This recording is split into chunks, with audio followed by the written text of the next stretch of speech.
বাবা, আমার অনেক কষ্ট হচ্ছে, আমি আর সহ্য করতে পারছি না। বৈদ্য মশাই, আমার মায়ের কি হয়েছে? উনার শরীরের এই অবস্থা কেন? হাল্ক, তোর মায়ের ওপর কালো জাদু হয়েছে। তোকে আজ ভোরের আগেই সিংহাসুর দৈত্যের শিং আনতে হবে, না হলে তোর মা সারা জীবনের জন্য পাথর হয়ে যাবে।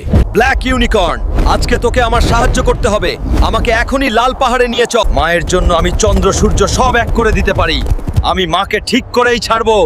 সিংহাসুর দৈত্য, আমি আসতেছি। সিংহাসুর দৈত্য, তুই আমার মাকে জাদু করেছিস, আজকে তোর শিং ভেঙেই ছাড়বো। হাল্ক, দেখি তোর মাঝে কত জোর আছে। কি হলো হাল্ক? সব হাওয়া কি এখন বাহির হয়ে গেল? এই সবাই, এই হাল্ককে বন্দি কর, সে যেন পালিয়ে যেতে না পারে। হাহা, এবার তোকে কে বাঁচাবে হাল্ক? সিংহাসুর দৈত্য, আমার কোটি কোটি ভক্ত আমাকে দেখছে। আমি আগামী পর্বে তোকে শেষ করেই ছাড়বো। তোমরা সাবস্ক্রাইব করে আমার পাশে থাকো।